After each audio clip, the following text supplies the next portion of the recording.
There is an old story whispered among the students of the academy, one of those stories that sounds simple on the surface but reveals itself like a layered dream when you sit with it long enough.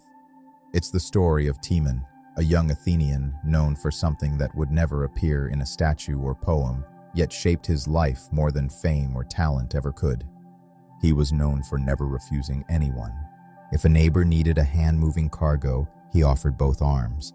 If a friend needed money, he emptied his pockets. If a traveler needed company, he walked miles just so they wouldn't feel alone.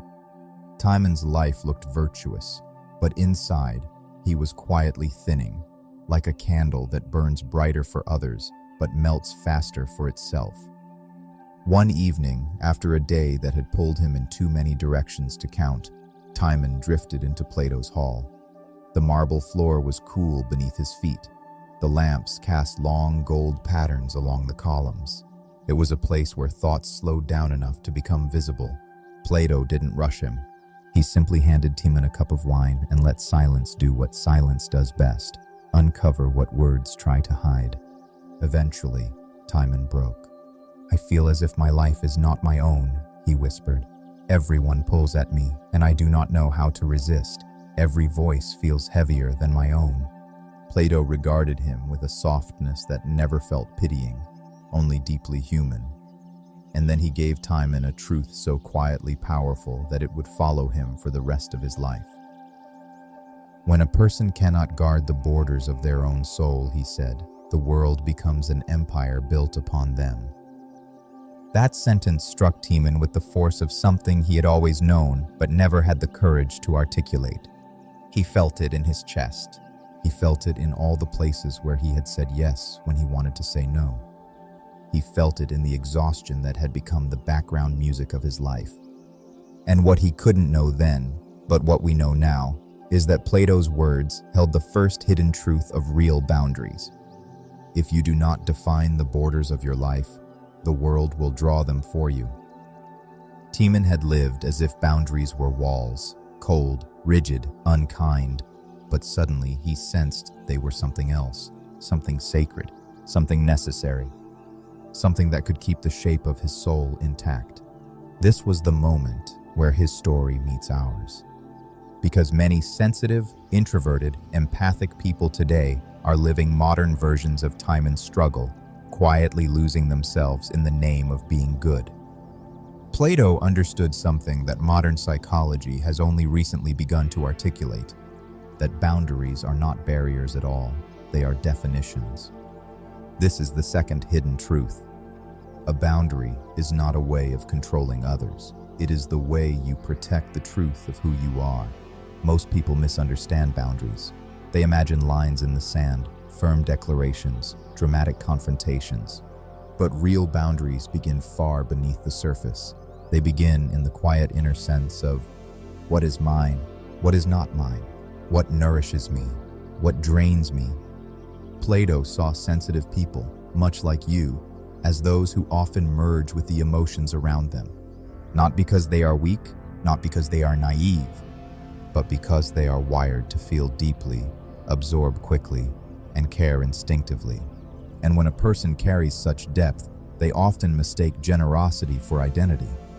But here lies a deeper realization, something Plato observed in countless souls. Many who struggle with boundaries are not unskilled. They are over-attuned. They sense others' needs before their own. They prioritize harmony over honesty. They soften themselves to make others comfortable. And this softening leads us to the third hidden truth. People-pleasing is not kindness. It is the silent erosion of the self. Most people-pleasers don't realize they're doing it. It becomes instinctive, like flinching, like breathing. They learned, somewhere in childhood, somewhere in early relationships, that their safety depended on being agreeable. That love was smoother when they carried the emotional weight. That conflict was something to be avoided at all costs. Plato witnessed this pattern long before it had a name. He saw people bending into shapes that fit the expectations of others, while slowly losing the shape of who they were meant to be. And here is the part that stings gently but necessary. When you live without boundaries, people do not see your kindness. They see your availability. And availability is easy to take advantage of, often without intention. You may have felt this. You may still be feeling it now. But once you see it, once you truly see it, you cannot unsee it. If you sit with yourself long enough, you start to notice the patterns, not the loud ones, the quiet ones. The way you stay in conversations long after your energy has drained. The way you soften your tone even when someone hurts you. The way you feel responsible for people's emotions, even when those emotions have nothing to do with you. The way you say yes quickly but regret slowly.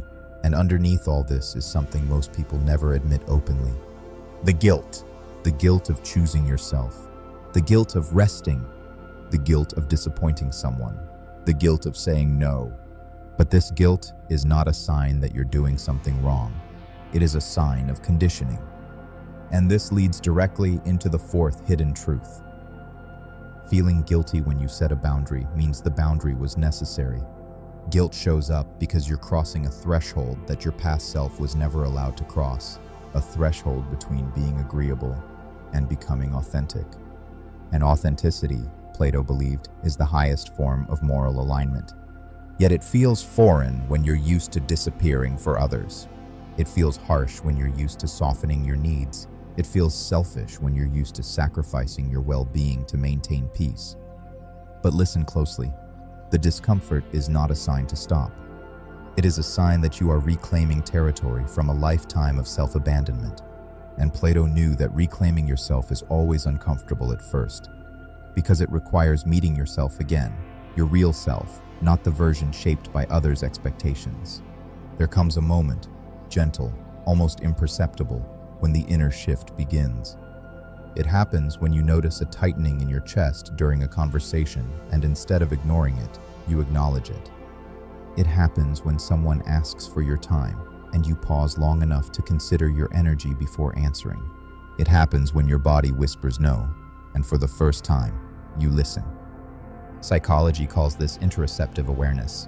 Plato would have called it the awakening of the inner guardian. And this awakening contains the fifth hidden truth. Real boundaries do not require force. They emerge when you tell yourself the truth. When this truth awakens, everything changes subtly but profoundly. You speak with clarity, not volume. You protect your energy without apology. You choose commitments that nourish instead of drain. You show up fully because you no longer scatter yourself everywhere. The people who truly care for you will adjust, because your boundaries create stability, not distance. Those who resist were never responding to your kindness. They were responding to your compliance. This realization frees something ancient inside you, something that has waited patiently for you to return. And when you begin living from this clarity, you finally understand what Plato tried to teach Timon. Boundaries are not about keeping out the world. They are about keeping yourself intact within the world. There is a parable passed down quietly through the generations of students who studied under the old philosophers. It tells of a sculptor who could carve statues so lifelike they seemed to exhale. One day, an apprentice asked him the secret behind his talent. The sculptor placed his hand on a slabs of untouched marble and said, "The shape is already within. I only remove what does not belong."